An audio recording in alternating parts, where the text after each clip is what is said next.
오늘 우리는 한국은행이 발표한 아주 이례적이고도 의미심장한 긴급조치인 긴급여신 지원체계의 이면과 그 속에 숨겨진 거대한 경제적 신호를 깊이 있게 파헤쳐보려 합니다. 이 제도의 이름은 다소 복잡하고 생소하게 들릴 수 있지만 그 핵심은 대규모 예금 인출 사태인 뱅크런이 발생했을 때 금융 시스템이 무너지지 않도록 지탱하는 것입니다. 특히 은행이 보유한 대출 채권까지 담보로 인정하여 한국은행이 직접 유동성을 공급할 수 있도록 안전판의 범위를 획기적으로 넓혔다는 점이 이번 조치의 가장 핵심적인 부분입니다. 여기서 우리는 반드시 중요한 질문을 던져야 하는데 왜 하필 지금 이 시점에 아무런 예고도 없이 뱅크런을 대비한 강력한 방어벽을 선제적으로 구축하고 나선 것일까요? 이 의문을 풀기 위해서는 시야를 국내에만 국한하지 말고 전 세계 금융시장을 충격으로 몰아넣었던 2023년 3월 미국의 실리콘밸리 은행 파산 사태를 다시 복기해 볼 필요가 있습니다. 당시 미국 연준은 금융 시스템의 연쇄 붕괴를 막기 위해 BTFP라는 긴급 유동성 프로그램을 가동하며 시장에 즉각적이고도 막대한 자금을 수혈하는 비상대책을 시행한 바 있습니다. 미국 은행들은 자신들이 보유한 국채와 주택저당증권 같은 우량 자산을 담보로 제공하고 최대 1년 동안 필요한 자금을 빌려 예금 인출 압력에 유연하게 대응할 수 있었습니다. 한국은행의 이번 체계가 미국의 BTFP와 완벽하게 동일한 쌍둥이 설계는 아니지만 위기 상황에서 중앙은행이 소방수 역할을 자처하며 안전판을 보강했다는 점에서는 매우 흡사합니다. 미국이 시장성 자산을 액면가로 평가해 자금을 공급했다면 우리 한국은행은 금융기관의 대출 채권까지 담보 범위를 확장하여 우리만의 특수성을 반영한 독자적인 안전장치를 마련했습니다.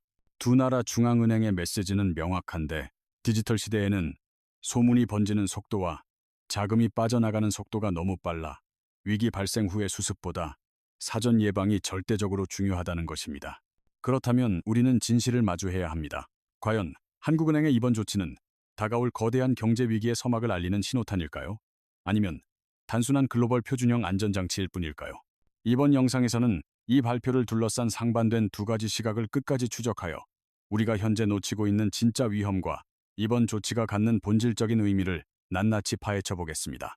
한국은행이 왜 이 시점에 뱅크런이라는 단어를 공식적으로 언급하며 강력한 제도를 내놓았는지 그 구체적인 답을 찾기 위해 다시 한번 2023년의 미국 금융시장으로 돌아가 봅시다. 여러분은 뱅크런이라는 단어를 들으면 어떤 장면이 떠오르시나요? 아마도 흑백 영화 속 성난 사람들이 은행 문을 두드리며 돈을 내놓으라고 소리치는 혼란스러운 풍경일 것입니다.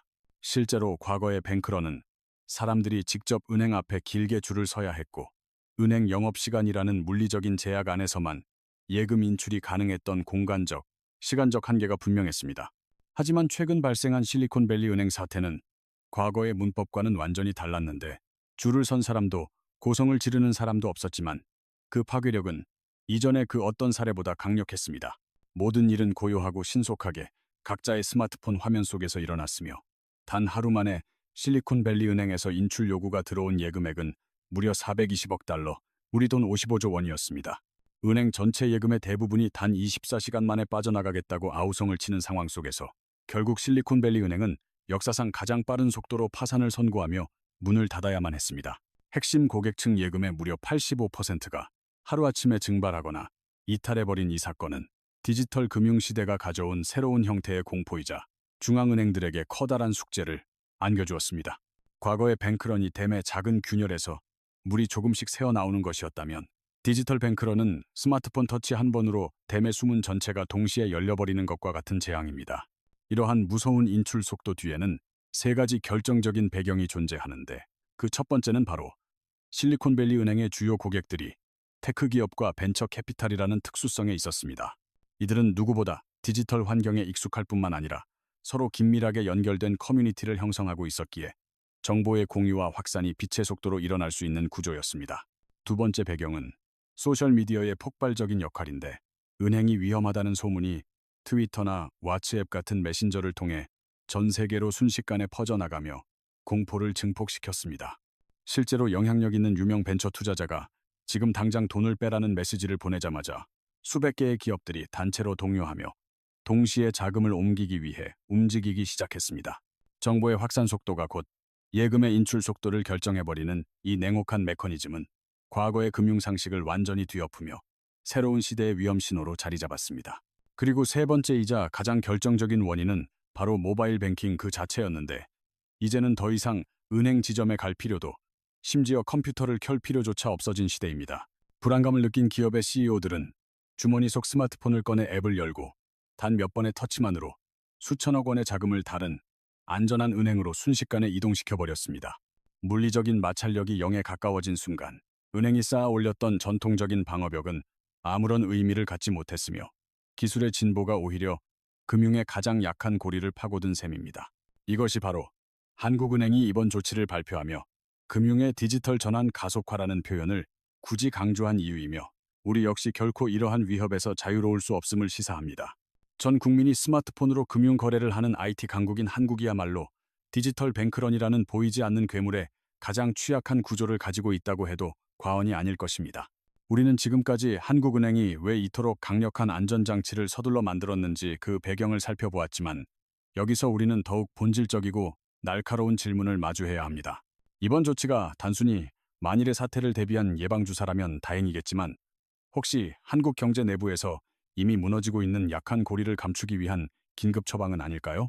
안타깝게도 최근의 거시경제 데이터를 깊이 있게 분석해보면 이번 조치가 단순한 예방을 넘어 실제 닥쳐온 위기를 방어하기 위한 필사적인 노력일 가능성이 큽니다. 현재 한국 경제는 마치 세 방향에서 동시에 조여오는 거대한 압박에 시달리고 있는데, 그것은 바로 살인적인 고환율, 감당하기 힘든 고부채, 그리고 신용 경색의 삼중고입니다. 첫 번째 위기의 꼭지점인 고환율을 살펴보면 2025년 12월 현재 원달러 환율은 1,480원 선을 위태롭게 넘나들며 우리 경제의 기초 체력을 심각하게 시험하고 있습니다. 미국과 한국 사이의 금리 격차가 역사적인 수준으로 벌어지면서 시장의 달러 수요가 구조적으로 커져버렸고, 이는 원화 가치의 하락을 부추기는 강력한 압박으로 작용합니다. 자금은 본래 금리가 높은 쪽으로 흐르기 마련이라는 금융시장의 기본 원리에 따라 글로벌 투자자들은 더 높은 수익을 보장하는 미국 자산을 선호하게 되었습니다. 결국 달러에 대한 수요가 폭발적으로 증가하면서 환율은 상승할 수밖에 없는 구조가 고착화되었고, 이는 수입 물가 상승과 외환 보유고 부담이라는 이중의 고통을 안겨줍니다. 이제 두 번째 꼭지점인 고부채의 영역으로 들어가 보면, 대한민국 가계부채 문제는 이미 귀에 못이 박히도록 들어왔지만 그 실질적인 위험은 이제부터 시작이라 할 수 있습니다. 엄청난 무게의 부채라는 짐을 지고 가파른 금리 인상이라는 언덕을 오르고 있는 한국 경제는 한 발짝만 잘못 디뎌도 주저앉을 수 있는 매우 위험한 상황에 놓여 있습니다. 이제 우리는 한국 경제가 직면한 위기의 세 번째 꼭지점이자 가장 보이지 않는 은밀한 위협인 신용 경색의 실체를 아주 냉정하고 면밀하게 들여다봐야 합니다. 신용 경색이란 쉽게 말해 금융기관들이 예상치 못한 손실 위험을 피하기 위해 시장에 공급하던 돈줄을 갑자기 쬐면서 자금의 순환이 멈추는 무서운 현상을 의미합니다. 현재 대한민국 경제 전반에서 벌어지고 있는 부동산 PF 부실과 기업 부도의 급격한 증가는 이러한 신용 경색을 유발하는 가장 직접적이고 치명적인 원인이 되고 있습니다.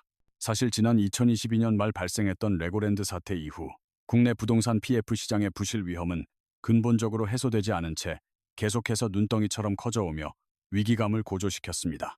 부동산 시장의 장기 침체로 인해 자금 회수가 불가능해진 건설사와 시행사들의 연쇄적인 도산 위기는 결국 우리 금융기관들을 더욱 보수적이고 방어적인 태도로 만들고 말았습니다. 여기에 더해 2025년과 2026년에 걸쳐 거대한 파도처럼 한꺼번에 몰려오는 회사채 만기벽은 우리 기업들의 생존을 위협하는 가장 강력하고도 위험한 구조적 약한 고리로 부상했습니다. 과거 초저금리 시기에 발행했던 막대한 양의 회사채들이 이제 하나둘 만기를 맞이하고 있는데, 문제는 당시보다 시장금리가 두세 배 이상 껑충 뛰어버렸다는 가혹한 현실입니다.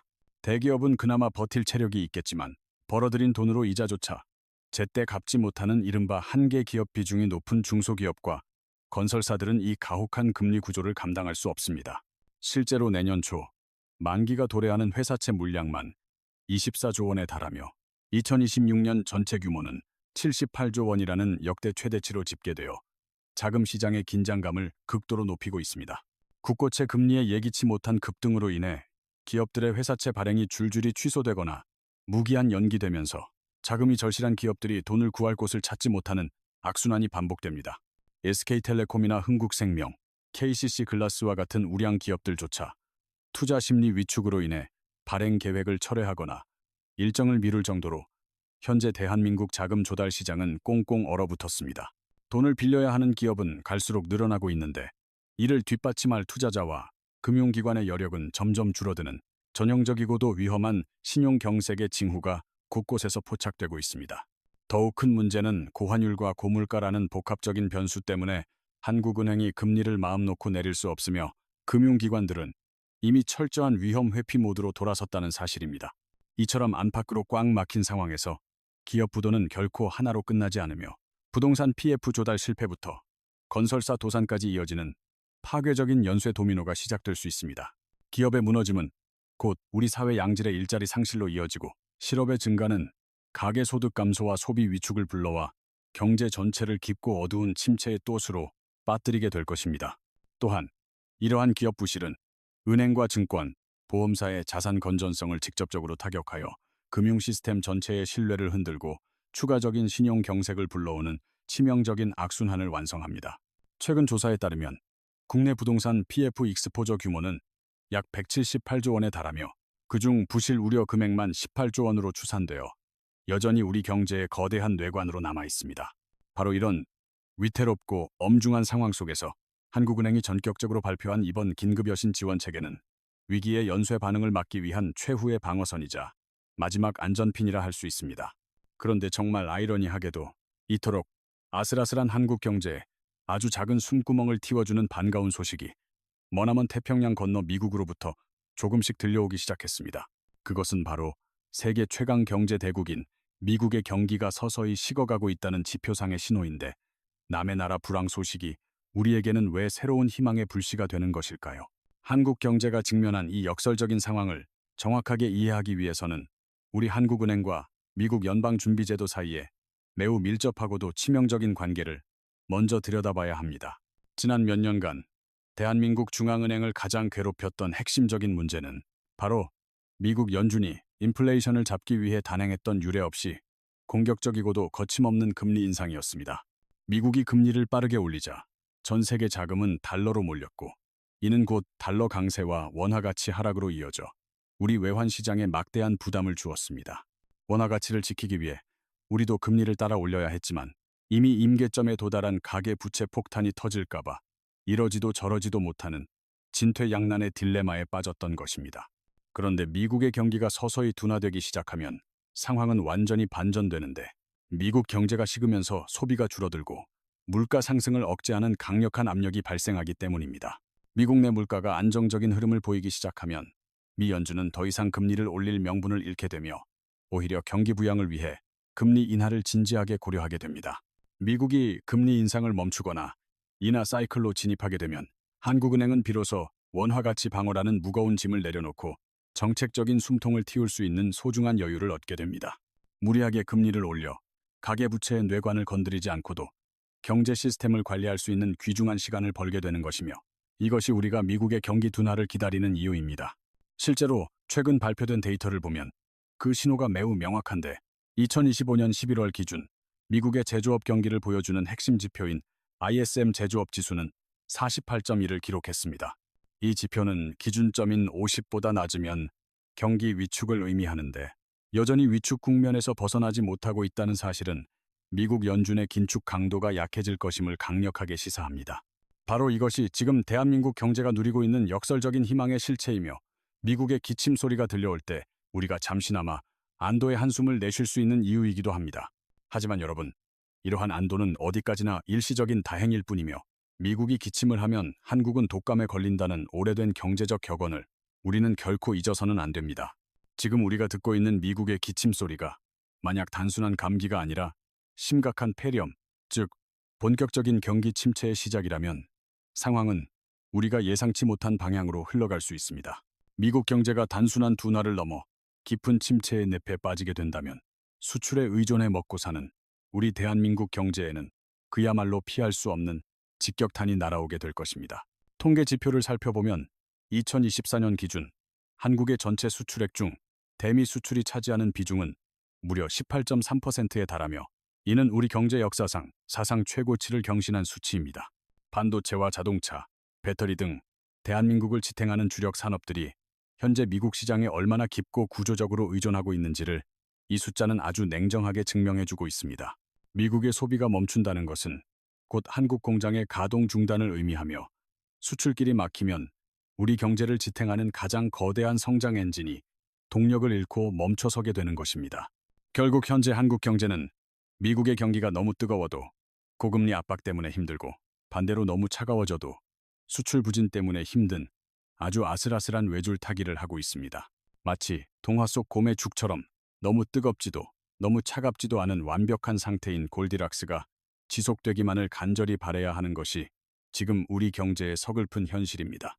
지금까지 우리는 고환율과 고부채, 그리고 미국의 경기 변동이라는 거대한 톱니바퀴들이 맞물려 돌아가는 위태로운 거시경제의 거대한 지도를 함께 그려보며 그 위험성을 확인했습니다. 지금까지 우리는 거시적인 관점에서 한국 경제를 조여오는 외부 압력들을 살펴봤지만 이제는 우리 내부에서 가장 빠르게 균열이 번지고 있는 치명적인 현장을 직시해야 합니다. 많은 이들이 소비 위축이나 부동산 가격 조정을 걱정하고 있지만 사실 지금 가장 위험한 경고음이 울리고 있는 곳은 바로 기업들의 생존이 걸린 자금 조달 시장입니다. 이곳은 보이지 않는 경제의 혈관과도 같아서 한번 막히기 시작하면 가계와 부동산, 그리고 금융권까지 연쇄적으로 무너뜨릴 수 있는 대한민국 경제의 가장 약한 고리입니다. 지난 2022년 레고랜드 사태라는 충격 이후 우리 기업들의 자금 줄인 회사채와 CP 시장은 고금리와 PF 부실 리스크가 겹치며 지금까지도 정상적인 기능을 회복하지 못하고 있습니다. 실제로 비우량 등급인 BBB급 회사채 금리는 최근 9%대까지 치솟았는데 이는 우리가 겪었던 지난 외환 위기 시절에 근접하는 매우 공포스럽고 이례적인 수준입니다. 제조와 건설업을 가리지 않고 중소기업들의 폐업 건수는 2025년 기준 역대 최고치를 경신했으며 우리 경제를 지탱하던 허리가 곳곳에서 무너져 내리고 있음을 증명합니다. 올해 상반기 기업 파산 신청 건수만 보더라도 지난 14년 만에 최대치를 기록하며 빙산의 일각처럼 드러난 위기가 수면 위로 빠르게 부상하고 있음을 보여주고 있습니다. 하지만 진짜 두려운 위기는 이제 막 시작되었을 뿐인데 그 핵심에는 바로 2025년과 2026년에 걸쳐 한꺼번에 몰려오는 거대한 회사채 만기벽이 버티고 있습니다. 지난 2021년 유례없는 초저금리 시기에 기업들이 앞다투어 발행했던 막대한 규모의 회사채들이 이제 하나둘씩 만기를 맞이하며 기업들의 목을 죄어오기 시작한 것입니다. 당시 1, 2%대에 불과했던 저렴한 금리가 현재는 5, 7%대로 두세 배 이상 껑충 뛰었으며 이는 기업들이 감당해야 할 이자 비용이 기하급수적으로 늘어났음을 의미합니다. 자금력이 탄탄한 대기업들은 어떻게든 버텨내겠지만 벌어들인 돈으로 이자조차 제때 갚지 못하는 한계, 기업 비중이 높은 중소기업과 건설사들은 이 가혹한 금리 장벽을 넘기 힘듭니다. 내년 초에만 무려 24조 원의 회사채 만기가 돌아오며 2026년 전체 규모는 78조 원이라는 역대급 규모로 집계되어 우리 경제의 잠재적 뇌관으로 작동하고 있습니다. 국고채 금리의 급격한 변동으로 인해 기업들의 회사채 발행 계획이 줄줄이 취소되면서 당장 운영 자금이 급한 기업들은 돈을 구할 곳이 없어 발만 동동 구르는 처지입니다.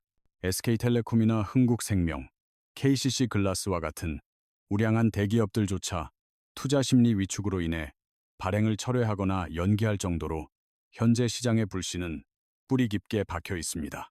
실제로 최근 회사채 발행 규모는 전월 대비 16.6%나 급감하며 돈이 필요한 기업은 늘어나는데 빌려줄 투자자는 사라지는 전형적인 신용 경색의 국면으로 진입했습니다. 고환율과 고물가라는 변수 때문에 한국은행이 금리를 쉽게 내릴 수 없는 상황에서 금융기관들은 이미 철저하게 위험을 회피하는 방어 모드로 전환하여 대출 문턱을 높였습니다. 빌려야 할 곳은 많은데 빌려줄 곳은 점점 줄어드는 이 고착화된 상황 속에서 기업의 부도는 결코 하나로 끝나지 않고 연쇄적인 반응을 일으키며 경제 전반을 강타할 것입니다. 부동산 PF 자금 조달 실패가 건설사의 도산으로 이어지고 이는 다시 하청업체의 줄부도와 제조업의 자금난을 거쳐 금융사 부실로 번지는 파괴적인 도미노의 시작입니다. 기업이 무너지면 소중한 일자리가 사라지고 가계소득이 줄어들며 결국 얼어붙은 소비가 다시 기업을 어렵게 만드는 잔인한 악순환의 고리가 완성되는 것입니다. 이러한 기업 부실은 금융기관의 자산 건전성을 직접 타격하여 위험 회피 심리를 극대화하고 이는 다시 추가적인 신용 경색을 불러오는 치명적인 경제적 마비를 초래합니다. 자금 시장의 냉기류는 실제 우량 기업들의 행보에서도 여실히 드러나는데 대한민국 대표 통신사인 SK텔레콤조차 500억 원 규모의 회사채 발행 계획을 전격 철회하며 시장에 충격을 더했습니다. 금융권인 흥국생명 역시 300억 원 규모의 후순위채 발행 일정을 연기했으며 이는 자본 확충이 시급한 금융사들조차 시장의 높은 금리 문턱을 넘지 못하고 있음을 방증하는 사례입니다.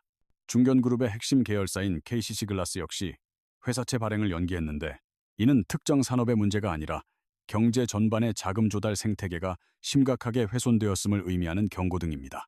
특히 10월 이후 국고채 금리가 연중 최고치로 치솟으면서 기업들의 회사채 발행 금리도 덩달아 동반 상승했고 이는 기업들에게 감당하기 힘든 비용 부담과 심리적 위축을 동시에 안겨주었습니다.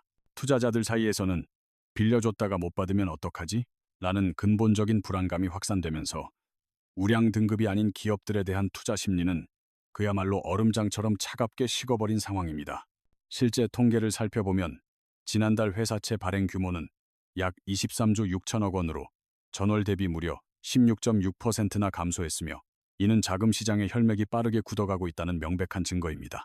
돈이 필요한 기업의 수요는 폭발적으로 늘어나고 있는 반면 이를 뒷받침할 투자자와 금융기관의 여력은 위험 회피 성향 때문에 급격히 줄어드는 미스매치 현상이 심화되고 있습니다.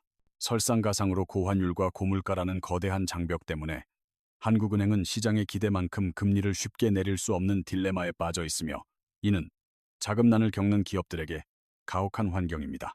결국 현재 대한민국 자금 시장은 빌려야 하는 기업은 줄을 서 있는데 빌려줄 금융기관은 문을 걸어 잠그는 전형적이고도 위험한 신용 경색의 국면이 점차 고착화되어 가고 있습니다.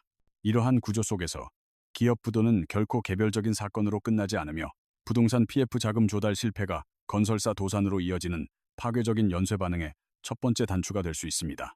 건설사가 무너지면 수많은 하청업체들이 줄줄이 부도 위기에 몰리게 되고 이는 다시 제조업 전반의 자금난으로 번지며 우리 경제의 실핏줄인 중소기업 생태계를 초토화할 위험이 큽니다. 기업들의 자금난은 결국 금융권의 부실 채권 증가로 이어져 은행과 증권, 보험사의 건전성을 위협하게 되고 이는 다시 대출을 더욱 죄는 강력한 부메랑이 되어 돌아오게 될 것입니다. 특히 부동산 PF 부실과 기업 부도가 동시에 발생하는 복합적인 충격이 덮칠 경우 그 파괴력은 과거 우리가 겪었던 그 어떤 위기보다 몇 배는 더 강력하고 치명적일 수 있습니다. 현재 우리 경제의 핵심 뇌관인 부동산 PF 익스포저는 무려 178조 원 규모에 달하며 그중 즉각적인 위험군으로 분류되는 부실 우려 금액만 18조 원에 이르는 엄중한 상황입니다. 바로 이러한 파괴적인 도미노 현상을 사전에 차단하고 금융 시스템의 최후 붕괴를 막기 위해 한국은행이 이번에 긴급 여신 지원 체계라는 강력한 카드를 꺼내든 것입니다. 미국의 실리콘밸리 은행 사태가 주로 은행권의 예금 인출 문제였다면 한국은 부동산 PF와 건설사 그리고 중소기업의 자금난을 통해 위기가 시작되어 금융권으로 번지는 독특한 구조입니다. 지금 우리 경제 주변에는 위기를 촉발할 수 있는 수많은 촉매제들이 하나둘씩 자리를 잡아가고 있으며 보이지 않는 카운트다운은 이미 우리 곁에서 조용히 시작되었을지도 모릅니다. 특히 2025년에서 2026년에 몰려있는 거대한 회사채 만기벽은 우리 경제가 반드시 넘어야 할 가장 높고 험난한 고비이며 이를 어떻게 관리하느냐에 국가적 운명이 달려 있습니다. 한국은행이 이례적으로 뱅크런이라는 단어까지 동원하며 비상체제를 선포한 진짜 이유는 바로 이러한 거대한 경제적 폭발물이 흔들리기 시작했다는 엄중한 경고를 보내는 것입니다. 이제 우리는 이 냉혹한 경제적 현실을 직시해야 하며 공포에 질려 멈춰서기보다는 소중한 내 재산을 지키기 위한 구체적이고 실전적인 생존 전략을 세워야 할 골든타임에 와 있습니다. 이제 우리는 냉혹한 경제적 시련 앞에서 단순히 공포에 휩싸여 멈춰서기보다는 소중한 내 자산을 지키기 위해 당장 실천할 수 있는 구체적인 행동 지침과 생존 전략을 수립해야 합니다. 막연한 불안감은 우리의 판단력을 흐리게 만들 뿐이지만 철저하게 준비된 전략은 거친 경제적 파도 위에서도 우리를 안전하게 지켜줄 가장 강력하고도 든든한 등대가 되어줄 것입니다. 지금부터 제가 제안해드리는 3가지 핵심 생존 전략은 위기의 시대에 당신의 부를 보호하고 나아가 새로운 기회를 포착하게 해줄 실전적인 금융 매뉴얼이 될 것입니다. 첫 번째로 강조하고 싶은 가장 중요한 전략은 바로 환율 리스크 헤징인데 이는 원화 가치 하락이라는 비바람에 대비해 달러라는 튼튼한 우산을 미리 챙겨두는 것과 같습니다. 앞서 우리는 대한민국 원화의 가치가 구조적으로 약해질 수밖에 없는 가혹한 대내외적 현실을 함께 살펴보았으며, 이러한 흐름은 단기간에 해결되기 어려운 고착화된 문제임을 인지했습니다. 그렇다면 나의 소중한 자산 100%를 오직 원화라는 하나의 바구니에만 계속 담아두는 것이 과연 현명한 선택일지, 우리는 아주 냉정하게 스스로에게 질문을 던져봐야 할 시점입니다. 모든 계란을 원화라는 바구니에만 담아두는 것은 그 바구니가 예기치 못한 충격으로 떨어졌을 때 모든 자산의 가치가 동시에 훼손되는 치명적인 위험을 방치하는 것과 다름없습니다. 그렇다면 구체적으로 어떻게 달러 우산을 준비하고 관리할 수 있을까요? 가장 간단하면서도 누구나 즉시 실행할 수 있는 직접적인 방법은 바로 시중은행에서 달러 예금 통장을 개설하는 것입니다. 요즘은 굳이 은행 지점을 방문하지 않아도 스마트폰 뱅킹 앱을 통해 단 몇 분 만에 비대면으로 달러 통장을 만들 수 있을 정도로 금융 환경이 매우 편리하게 구축되어 있습니다. 매달 받는 월급의 일정 부분, 예를 들어 5%나 10% 정도를 꾸준하게 달러로 환전하여 저축하는 습관을 들이는 것이 환율 변동성으로부터 내 자산의 구매력을 지키는 핵심입니다. 만약 현재 480원 수준인 환율이 600원까지 추가로 상승한다면 원화로 된 자산 가치는 하락하겠지만, 미리 모아둔 달러의 가치는 반대로 상승하여 전체 자산의 손실을 훌륭하게 방어해 줄 것입니다. 이는 단순히 환차익을 노리는 투기적인 접근이 아니라 국가적 경제 위기 상황에서 내 자산이 증발하는 것을 막기 위한 가장 기초적이고도 필수적인 보험 성격의 자산 배분 전략입니다. 조금 더 적극적으로 자산을 운용하고 싶은 분들이라면 미국 주식시장 전체의 성장에 투자하는 ETF 상품을 활용하여 달러 자산 보유와 자본 이득을 동시에 추구하는 방법도 고려해 볼 만합니다. 예를 들어 미국 SP500 지수를 추종하는 대표적인 상품들에 투자한다면 세계에서 가장 강력한 기업들의 성과를 공유하는 동시에 달러라는 기축 통화를 보유하는 이중의 효과를 누릴 수 있습니다. 이 전략의 핵심은 내 자산 포트폴리오의 상당 부분을 원화가 아닌 다른 통화, 특히 전 세계 어디서나 통용되는 기축 통화인 달러로 적절히 분산하여 리스크를 관리하는 데 있습니다. 이제 두 번째 전략으로 넘어가 보겠는데, 그것은 바로 다가올 디지털 뱅크런 시대에 대비하여 나만의 개인적인 금융 대응 매뉴얼을 체계적으로 갖추고 이를 숙지하는 것입니다. 과거처럼 은행 문 앞에 길게 줄을 서서 돈을 찾는 시대는 끝났으며, 이제는 소셜미디어의 한 줄 소문이 단 몇 시간 만에 수십조 원의 자금을 움직이는 초연결 사회에 살고 있습니다. 만약 특정 은행이 위험하다거나 지금 당장 예금을 인출해야 한다는 확인되지 않은 정보가 인터넷에 급속도로 퍼진다면 우리는 과연 어떻게 행동해야 가장 안전하게 자산을 지킬 수 있을까요? 첫 번째 대응 수칙은 무조건 정보의 출처를 명확히 확인하는 것인데, 금융당국이나 해당 은행의 공식 홈페이지를 통해 발표된 내용이 아니라면 일단 과장되거나 왜곡된 소문일 가능성이 큽니다. 근거 없는 공포에 휩쓸려 성급하게 결정을 내리기보다는 공식적인 채널을 통해 전달되는 객관적인 팩트를 기반으로 상황을 냉정하게 판단하는 자세가 그 무엇보다 중요하게 요구됩니다. 두 번째 실천 수칙은 내 소중한 예금이 예금자 보호 한도 내에 안전하게 보관되어 있는지 수시로 체크하고 이를 시스템적으로 관리하는 것에서 시작해야 합니다. 현재 대한민국은 예금보험공사를 통해 1인당 금융기관별로 원금과 이자를 포함하여 최대 5천만 원까지 100% 국가가 보장해주는 든든한 보호망을 운영하고 있습니다. 여기서 가장 핵심적인 단어는 금융기관별 한도라는 사실인데, 한 은행에 모든 자산을 넣는 것보다 여러 은행에 5천만 원씩 나누어 담는 분산 예치가 훨씬 안전합니다. 이 보호 범위 안에 있는 자금은 설령 해당 은행이 파산하는 극단적인 상황이 발생하더라도 법적으로 전액 돌려받을 수 있으므로 무작정 불안해하거나 당황할 필요가 전혀 없습니다. 디지털 뱅크런의 공포 때문에 무작정 모든 예금을 인출하여 현금으로 보유하려는 행동은 오히려 도난이나 분실 같은 예기치 못한 또 다른 위험에 노출될 수 있음을 기억하십시오. 특히 퇴직금이나 주택 마련 자금처럼 큰 규모의 목돈을 운용하시는 분들이라면 제1금융권뿐만 아니라 안전성이 검증된 다양한 금융 채널로 자산을 분산하는 전략이 필수적입니다. 예금자 보호 제도는 대한민국 금융 시스템의 신뢰를 지탱하는 최후의 보루이며, 이를 정확히 이해하고 활용하는 것만으로도 시장의 소문으로부터 나를 지키는 강력한 방패가 됩니다. 또한 저축은행이나 새마을금고와 같은 제2금융권을 이용할 때도 각 법인별 보호 한도를 꼼꼼히 따져보고 한도를 초과하는 금액은 우량 시중은행으로 옮기는 것이 현명한 선택입니다. 뱅크런 사태가 발생했을 때 예금 보험금이 실제로 지급되는 시기나 절차를 미리 파악해 두는 것도 중요한데, 최근에는 지급 프로세스가 과거보다 훨씬 신속하게 개선되었습니다. 이러한 시스템적 보호 장치를 신뢰하되 스스로가 감당할 수 있는 리스크 범위를 설정하고 그 안에서 자산을 운용하는 절제된 태도가 위기의 시대에 가장 필요한 덕목입니다. 이제 세 번째 전략인 디지털 금융 대응 매뉴얼에 대해 말씀드리고자 하는데, 이는 스마트폰 하나로 모든 것이 결정되는 현대 사회에서 필수적인 생존 기술이라 할 수 있습니다. 요즘은 은행 앞에 직접 줄을 서지 않아도 SNS의 한 줄 소문이 단 몇 시간 만에 수십조 원을 움직일 수 있기에 정보의 홍수 속에서 진실을 가려내는 능력이 무엇보다 중요합니다. 만약 내가 이용하는 은행이 위험하다는 글이 인터넷 커뮤니티나 단톡방에 퍼진다면 가장 먼저 해당 은행의 공식 공지사항과 금융감독원의 보도자료를 대조해보는 침착함이 필요합니다. 공식 발표 없이 떠도는 루머들은 대부분 공포를 극대화하기 위해 과장되거나 악의적으로 편집된 경우가 많으며, 이에 동요하여 성급하게 자금을 이동시키는 것은 손해를 부를 수 있습니다. 디지털 뱅크런 상황에서는 서버 접속 지연과 같은 기술적 마비가 발생할 수 있으므로 비상시에 자금을 즉시 융통할 수 있는 대체 계좌와 결제 수단을 평소에 분산해 두어야 합니다. 예를 들어 주요 자산을 예치한 은행과 생활비를 사용하는 은행을 분리하고 각기 다른 금융그룹의 카드를 소지함으로써 결제 시스템의 일시적 마비에 선제적으로 대비하는 지혜를 가지십시오. 또한 온라인 뱅킹 비밀번호나 보안 매체 등을 주기적으로 점검하고 갑작스러운 대규모 인출 요구 상황에서도 당황하지 않고 조작할 수 있도록 평소 사용 환경에 익숙해져야 합니다.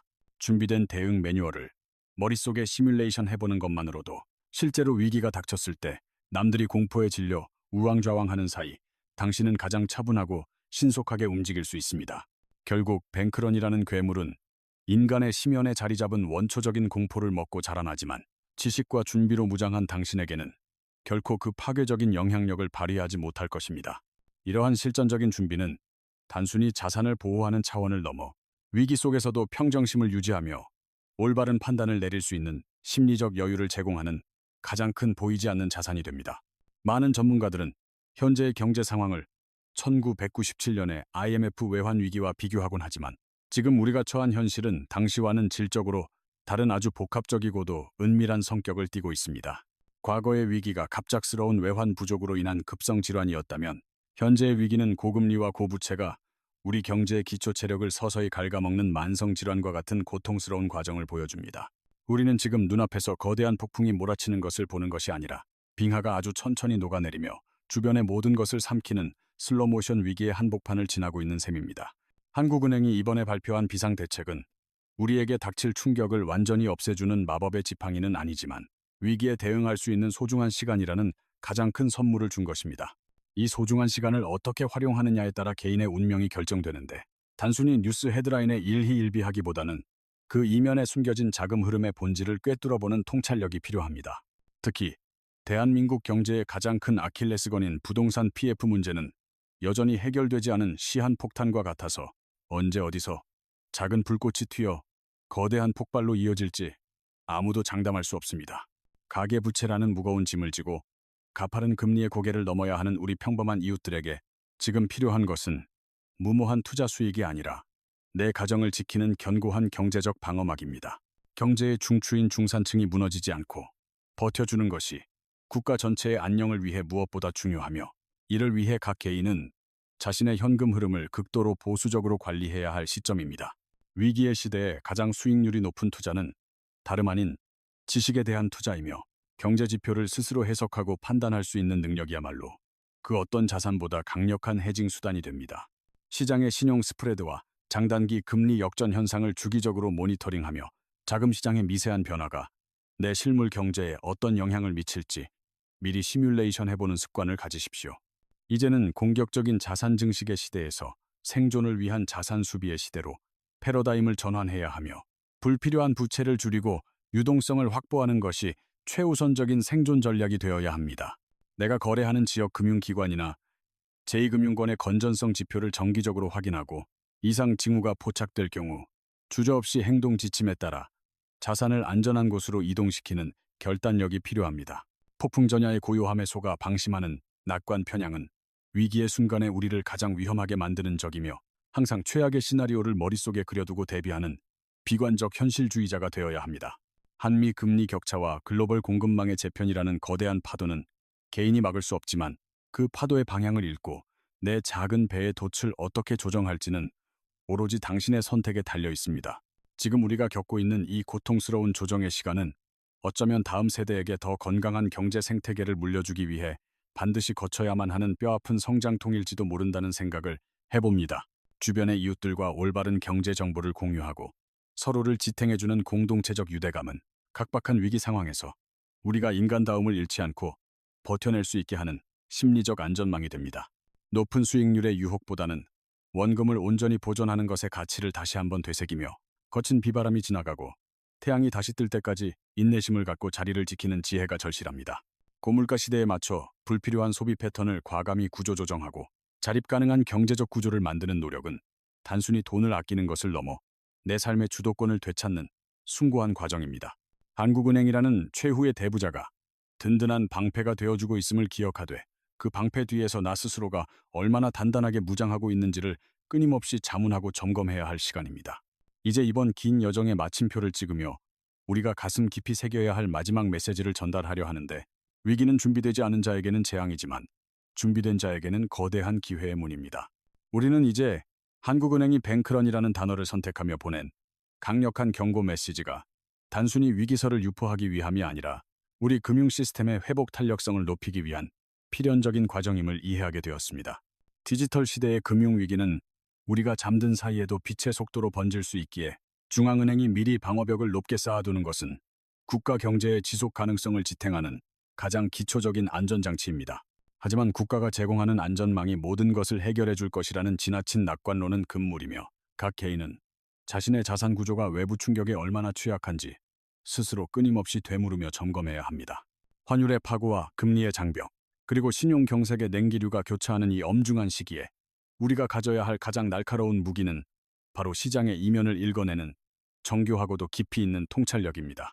남들이 공포에 질려 시장을 떠날 때 객관적인 데이터를 바탕으로 기회를 포착하고, 반대로 모두가 열광할 때 냉정하게 리스크를 관리하는 절제된 태도야말로 부의 격차를 만드는 결정적인 요인이 됩니다.